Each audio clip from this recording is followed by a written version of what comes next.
Die Community der Zukunft beginnt jetzt. Serie in 4 Videos. Kapitel 5 – Renaissance 2.0 – Mehr als eine Vision über die Zukunft. Ich bin Nemesis und ich weiß, dass ich dir einen fröhlicheren Abschluss der Videoreihe versprochen habe. Also lass uns zu den letzten Abschnitten übergehen.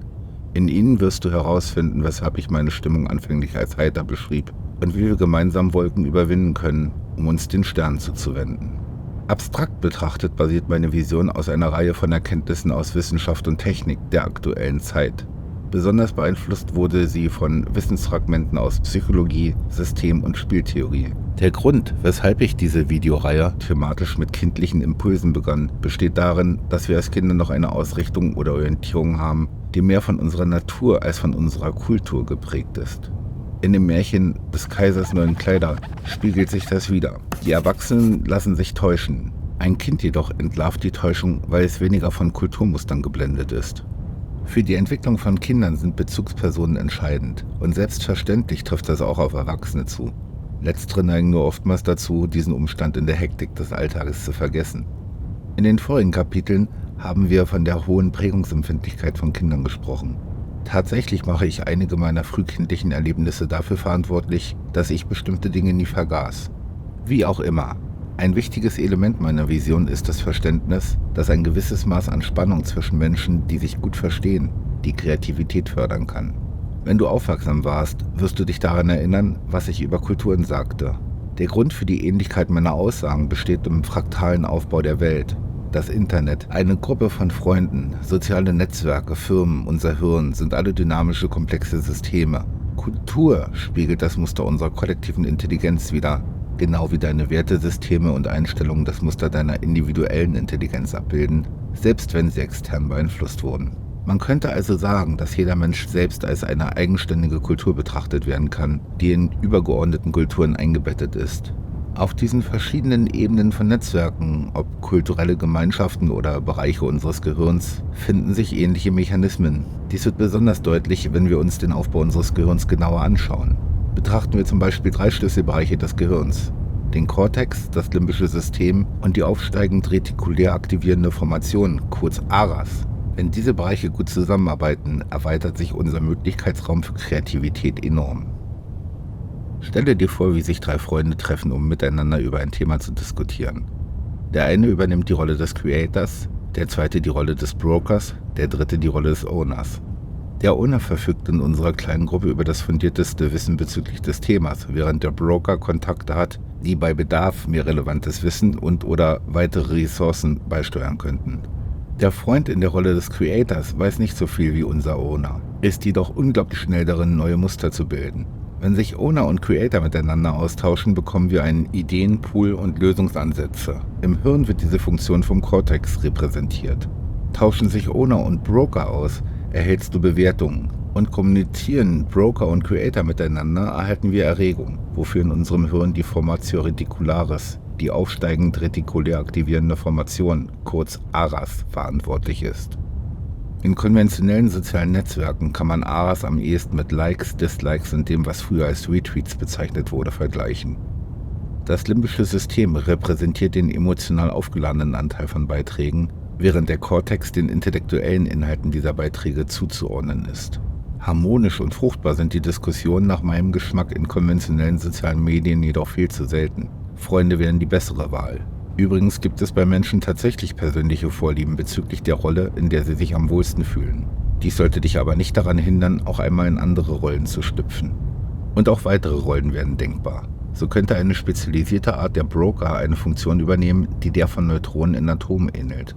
So wie Neutronen, die durchweg positiven Protonen zusammenhalten, könnten diese Menschen harmonisierend wirken und verhindern, dass eine Gruppe von Menschen sich so weit aufschaukelt, dass sie, wie in einer Resonanzkatastrophe, auseinanderbricht. Wie bereits angedeutet, lässt sich die Systemtheorie auch auf das Individuum anwenden. Hast du dich jemals unverstanden gefühlt? Die einzigen Menschen, die dich wirklich verstehen können, sind diejenigen, die mindestens genauso komplex sind wie du selbst. Und unabhängig davon, ob du persönliche oder gesellschaftliche Herausforderungen bewältigen willst, dein Vorhaben wird nur dann gelingen, wenn deine eigene Komplexität mindestens genauso groß ist wie die der Probleme, die du lösen möchtest. Die gute Nachricht ist, Komplexität lässt sich steigern. Beispielsweise indem du dich mit Freunden triffst, die dynamisch genug sind, um situationsbedingt in die eben vorgestellten Rollen zu tauchen. Und selbst falls du gerade keinen Zugang zu derartigen Freunden haben solltest, kannst du in dieser Zeit deine Komplexität steigern. Wir befinden uns nämlich, nach meiner Überzeugung, in der spannendsten Epoche, die die Menschheit bisher erlebt hat. Vor einigen 100.000 Jahren entfernten wir uns von der Schwarmintelligenz und entwickelten individuelle Intelligenz. Mit der Entstehung von Kulturen vollzogen wir zumindest teilweise den Übergang oder Prozessmusterwechsel von der individuellen zur kollektiven Intelligenz. Ein aktuelles Problem des Internets, das eigentlich räumliche Entfernungen irrelevant werden lässt und uns mit ausreichender Diversität versorgt, besteht darin, dass es uns bisher nur begrenzt zusammenbringen kann. Im Gegensatz zum menschlichen System mangelt es dem Web 2.0 an einer systemischen Bewertung. Auf der anderen Seite ist die Datenflut mittlerweile viel zu groß, um von Menschen alleine bewältigt zu werden. Die enormen Fähigkeiten von KI in Verwaltung und Analyse riesiger Datenmengen sind unumstritten.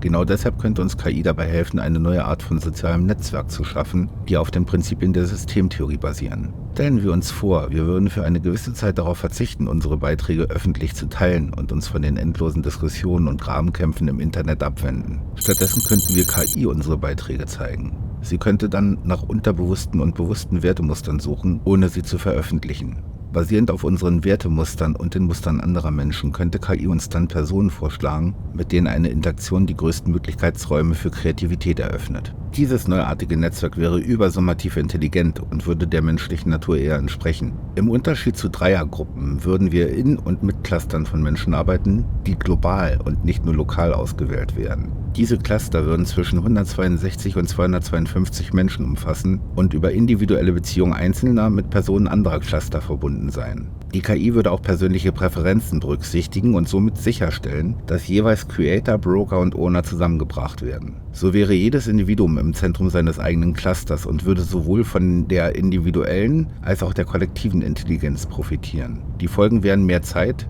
persönliches Wachstum und eine unvergleichliche Steigerung von Kreativität und Lebendigkeit. Ein weiterer zentraler Vorteil eines solchen Netzes ist die Fähigkeit, Wertemuster frühzeitig zu identifizieren. Solche Muster können die Vorboten von Veränderungen sein, die sich Jahre später in den Einstellungen der Menschen und schließlich in ihrem Verhalten niederschlagen. Das bedeutet, dass wir mit einem solchen Instrument nicht nur im Hier und Jetzt effizienter arbeiten, sondern auch mögliche zukünftige Herausforderungen und Innovationspotenziale lange im Voraus erkennen können.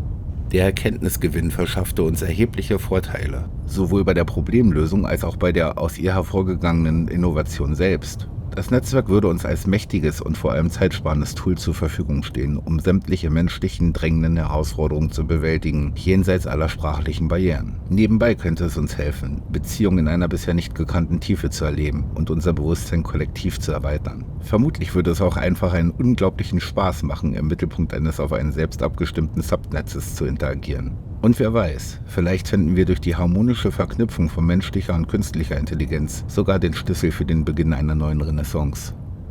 Ich bin Nemesis und ich glaube nicht an Politik, soziale Normen oder Konzerne. Du könntest dich fragen, weshalb ich diese Haltung habe. Politik wirkt auf mich träge und inkompetent. Viele soziale Normen erscheinen mir unnötig, einschränkend und viel zu willkürlich. Konzerne werden erst dann echte Innovationen hervorbringen, wenn sie keine andere Wahl mehr haben, weil bisherige Strategien der Kapitalbildung dadurch beeinträchtigt würden. Es würde mich nicht überraschen, wenn sie Patente in ihren Schubladen liegen lassen, um mit ihren alten Errungenschaften Geld zu verdienen, selbst wenn die Menschheit enorm von deren neuen Innovationen profitieren könnte.